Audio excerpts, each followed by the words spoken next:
और साथ ही साथ जो सबसे बड़ी चीज़ जो मेरे दिमाग में हमेशा रहती थी कि मुझे समाज के लिए कुछ करना है। मेरी खुद की परेशानियाँ, मेरा खुद का संघर्ष कुछ नहीं है समाज के संघर्ष के सामने। अगर मैं कुछ थोड़ा बहुत अपना कुछ परिश्रम करके समाज के लिए कुछ कर पाऊँ, यही मेरे लिए सबसे बड़ी प्रेरणा रही थी सर।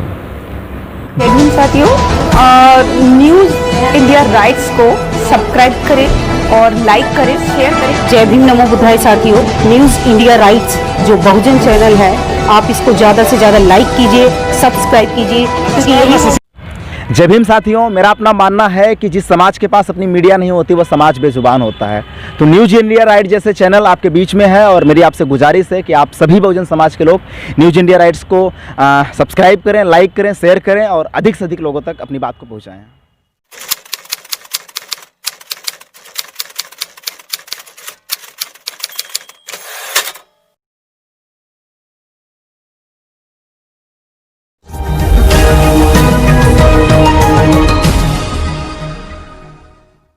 सभी साथियों को मेरा जय भीम, नमो बुद्धाय।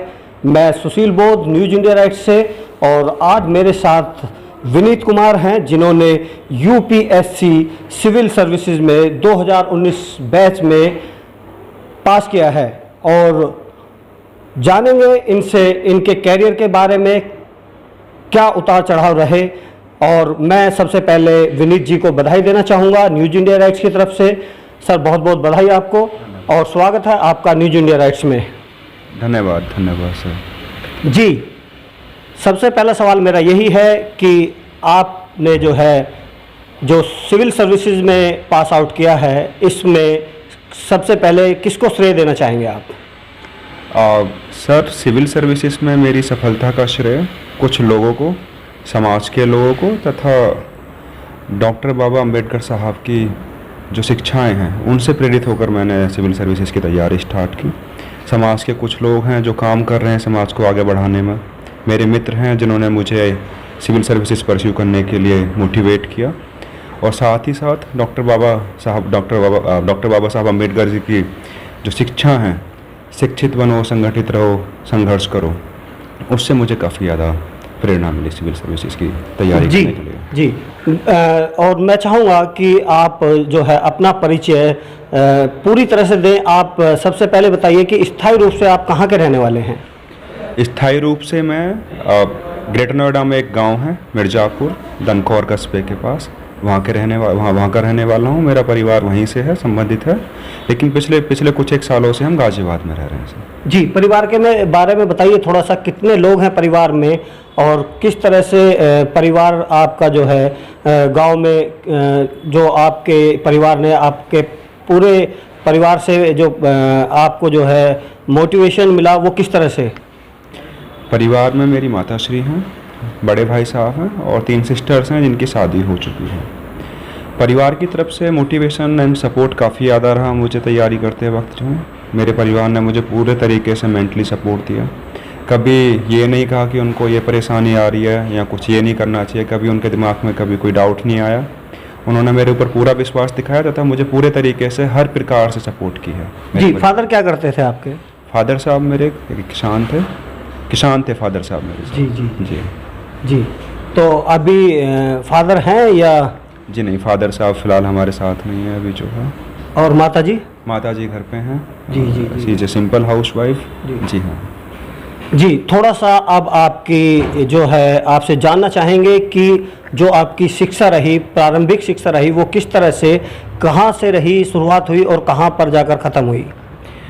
सर, मेरी प्रारंभिक शिक्षा गांव के ही एक प्राथमिक विद्यालय से स्टार्ट हुई थी। मैंने क्लास 5वीं क्लास तक प्राथमिक विद्यालय से पढ़ाई की, हिंदी मीडियम से। मेरा मिर्ज़ापुर गांव में ही प्राथमिक विद्यालय है, वहाँ से। उसके पश्चात मैंने हिंदी माध्यम से ही अपनी इंटर की परीक्षा उत्तीर्ण की, संबुदयाल इंटर कॉलेज गाजियाबाद से 2007 में। और उसके उपरांत मैंने JSS Noida Academy of Technical Education है, JSS Academy of Technical Education Noida, 2011 में मैंने वहाँ से सिविल इंजीनियरिंग में BTech पास किया। उसके बाद मैंने 4 साल as a structural engineer job की सर। उसके बाद फिर मैं IIM लखनऊ गया 2 साल का MBA करने के लिए 2015 से 17। फिर मैंने सर तकरीबन 1.5 साल के आसपास दोबारा जॉब की और फिर मैंने जॉब छोड़कर जो है सिविल सेवा की तैयारी प्रारंभ की। जैसा कि देखा गया है हमारे समाज में, खासकर अनुसूचित जाति के अंदर कहूँ या SC ST OBC पूरे बहुजन की बात करूँ, तो जब हम किसी लक्ष्य की ओर चलते हैं तो हमें बहुत सारी कठिनाइयों का सामना करना पड़ता है। तो विनीत के सामने किस तरह की कठिनाइयाँ आई या कोई परेशानी आई, उसका भी थोड़ा सा इस बारे में बताइए। कठिनाइयाँ बिल्कुल आई रास्ते में, लेकिन अगर कठिनाइयाँ ना हो तो सफ़र का मज़ा नहीं रहता है। आपको फाइनेंशियल प्रॉब्लम्स आती हैं। मैंने IIM लखनऊ से MBA किया हुआ है। तकरीबन 14 लाख रुपए के आसपास वहाँ की फ़ीस थी, जिसका मैंने एजुकेशन लोन लिया हुआ है। तो मेरे दिमाग पर हमेशा ये रहता था कि मैं तैयारी करूँ या अपना लोन चुकाऊँ। उसके साथ साथ मुझे घर का भी ध्यान रखना था, पढ़ाई में भी फोकस करना है, और साथ ही साथ जो सबसे बड़ी चीज़ जो मेरे दिमाग में हमेशा रहती थी कि मुझे समाज के लिए कुछ करना है। मेरी खुद की परेशानियाँ, मेरा खुद का संघर्ष कुछ नहीं है समाज के संघर्ष के सामने। अगर मैं कुछ थोड़ा बहुत अपना कुछ परिश्रम करके समाज के लिए कुछ कर पाऊँ, यही मेरे लिए सबसे बड़ी प्रेरणा रही थी सर। जी विनीत जी, जानेंगे कि किस तरह से जब आपने संघर्ष किया और आपने अपने आप को पूरी तरह से तैयार किया, क्या शुरू से ही आपका सिविल सर्विसेज में जाने का विचार था या कोई और दूसरी राह आपको पकड़नी थी? नहीं सर, ईमानदारी के साथ बताऊं तो शुरू से ही मेरा सिविल सर्विसेज में जाने का प्लान नहीं था। मैंने एक बहुत अच्छा कॉरपोरेट करियर लाइन चूज़ की थी। मैं IIM लखनऊ गया, देश के अच्छे मैनेजमेंट कॉलेजों में आता है IIM लखनऊ। वहाँ से जाने के बाद मेरा अच्छा प्लेसमेंट हुआ, अच्छी खासी नौकरी कर रहा था मैं, लेकिन मैं संतुष्ट नहीं था। काफ़ी वक्त के सोचने के बाद मुझे यह मालूम पड़ा कि नहीं, इधर ऐसा नहीं हो पाएगा। कॉरपोरेट लाइफ है, एक ऑप्शन बरकरार है, लेकिन अगर आपको कुछ आगे बढ़ना है, केवल अपने लिए ही आगे नहीं बढ़ना है, आपको समाज के लिए भी कुछ करना है, समाज को भी आगे बढ़ाना है। मेरे मित्र ने मुझे प्रेरणा दी कि कॉरपोरेट लाइफ तो आगे भी बरकरार रहेगी, लेकिन अगर एक बार सिविल सर्विसेज वगैरह की एलिजिबिलिटी क्राइटेरिया वगैरह अगर क्रॉस हो जाते हैं तो फिर दोबारा आप उसको परस्यू नहीं कर सकते हैं। तो मैंने एक प्लान किया, मैंने छोड़ा उसको, या मैंने अपनी नौकरी छोड़ी और मैं सिविल सर्विसेज की तैयारी में लग गया। पिछले साल ही मेरे दिमाग में सिविल सर्विसेज की तैयारी करने का रुझान आया और पिछले साल से ही मैंने तैयारी सिविल सर्विसेज की स्टार्ट की थी सर। जैसा कि देखा गया है बीते समय में और बहुत सारी चीज़ें सामने आती हैं कि सिविल सर्विसेज की जो परीक्षा है उसको जो है एक बार में आपने पास किया है, लेकिन बहुत सारे केसों में अगर देखा जाए, सुना भी जाता है और देखा भी जाता है कि कई राउंड जो है जो इस परीक्षा के अभ्यर्थी होते हैं उन्हें 1 साल, 2 साल, 3 साल, कई साल जो है उन्हें सिविल सर्विसेज की परीक्षा देने में निकल जाते हैं, लेकिन कई बार पहले राउंड में वो अपनी सिविल सर्विसेज की परीक्षा को पास नहीं कर पाते हैं। तो इसको किस तरह से देखते हैं? सर, इसके पीछे मेरा कठिन परिश्रम है, परिवार की सपोर्ट है, मित्रों की सपोर्ट है। साथ ही साथ मैं थोड़ा कहना चाहूँगा कि मैं खुद किस्मत भी रहा हूँ कि मैंने वक्त रहते हुए तैयारी ठीक तरीके से स्टार्ट की। मुझे अच्छे लोगों का साथ मिला जिन्होंने मुझे चीज़ें बताई कि ये करना चाहिए, ये नहीं करना चाहिए। सिविल सर्विसेज की तैयारी में सबसे मुख्य चीज़ होती है यह जानना कि आपको क्या नहीं करना है। मार्केट में तमाम भर किताबें मौजूद हैं, दुनिया भर का सिलेबस मौजूद है, लेकिन सबसे ज़रूरी चीज़ जो सिविल सर्विसेज की तैयारी के वक्त किसी भी व्यक्ति को ध्यान में रखनी चाहिए वो यह है कि वो मार्केट के हिसाब से ना चले। वो अपना कंटेंट के ऊपर ध्यान दें, सोचें, थोड़ा वक्त लगाएं कि मुझे ये चीज़ें पढ़नी है, ये चीज़ें नहीं पढ़नी है। जो चीज़ें नहीं पढ़नी है उनके ऊपर थोड़ा ज़्यादा ध्यान दें। उसके बाद एक लिमिटेड कंटेंट आप निकालेंगे और उसके ऊपर फिर फोकस करके तैयारी करेंगे तो आपको पक्के तौर पर जो है सफलता मिलेगी। जैसा कि आपने बताया कि आप एक कठिन दौर से गुजरे पारिवारिक, और आपने जो है एक अच्छी खासी जॉब जो पाली थी अपने परिश्रम से, उसको आपने सिविल सर्विसेज में इसलिए छोड़ दिया कि आपको समाज की सेवा करनी है और जो है बाबा साहब के बताए हुए रास्ते पर चलना है। तो आपकी जो सर्विस रही जो जिसको आपने छोड़ा, वो वहाँ पर आपको कितनी सैलरी मिल रही थी जब आप ने उसको छोड़ दिया? सर, मेरी वहाँ पर अच्छी खासी चल रही थी। मेरा तकरीबन 14 लाख रुपए के आसपास का सालाना वेतन था और मैं 1 लाख रुपए से काफ़ी ज़्यादा हर महीने मैं सैलरी पाता था सर।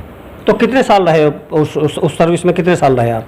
मैंने तकरीबन 16 महीने के आसपास MBA के बाद IIM लखनऊ से PGDM करने के बाद मैंने 16 महीने के आसपास तकरीबन वो जॉब की, और उसके पश्चात मैंने अपना मन बनाया कि नहीं, सिविल सर्विसेज की तैयारी भी करनी पड़ती है। जी, एक संदेश मैं बहुजन युवाओं के लिए, जो आज की युवा पीढ़ी है, जो इस वक्त पढ़ाई में लीन हैं, वो हाई स्कूल से हैं या इंटर से हैं या और ऐसे ही सिविल सर्विसेज की तैयारी बहुजन समाज के युवा कर रहे हैं, तो उनके लिए एक खास संदेश आपसे जानना चाहूँगा। मेरा सभी साथियों को यह संदेश है, जो भी विद्यार्थीगण अपने करियर को लेकर प्रयास कर रहे हैं, कोशिश कर रहे हैं, उनको यह संदेश है कि हार ना माने। सफलता एक बार नहीं मिलेगी, 2 बार नहीं मिलेगी, लेकिन अगर हम प्रयास करते रहेंगे तो सफलता सुनिश्चित है। अपना मनोबल ऊंचा रखें, लोगों के कहने के हिसाब से ना चलें, अपने अंदर विश्वास रखें, परिश्रम करें, प्रयास करें और निश्चिंत रहें कि आपको सफलता पक्का मिलेगी। तो सुना आपने विनीत जी को, जिन्होंने सिविल सर्विसेज को जो है पास आउट किया है, और सबसे खुशी की बात यह है कि इन्होंने पहले ही राउंड में अपनी इस सिविल सर्विसेज को पास किया है। मैं शुभकामनाएं एक बार फिर देना चाहूँगा विनीत जी को भविष्य के लिए, कि वो जो उनकी नीति है वो समाज के लिए, और जो उन्होंने अभी आपने सुना बाबा साहब की विचारधारा के बारे में भी उन्होंने बताया कि किस तरह से वो प्रेरित हैं डॉक्टर भीमराव अंबेडकर से। और चलते चलते मैं एक संदेश इनसे पूरे बहुजन समाज के लिए भी लेना चाहूँगा कि वो आखिर में क्या कहना चाहते हैं बहुजन समाज के लिए। बहुजन समाज काफ़ी ज़्यादा तेज़ी के साथ प्रगति कर रहा है। मेरा समस्त समाज को यही संदेश है कि इस प्रगति को बरकरार रखें और मेहनत के साथ प्रगति करें, किसी से ना डरें और ना कभी रुकें। हम मजबूत हैं और हमें इसी तरीके से और मजबूत होना है। आप सभी से अनुरोध है, न्यूज इंडिया राइट्स को सब्सक्राइब करें, वीडियोस को लाइक करें, शेयर करें और कमेंट के जरिए अपनी राय दें। साथ ही बेल आइकन दबाना ना भूलें, ताकि आप तक हमारे नए वीडियोस की जानकारी पहुंचती रहे।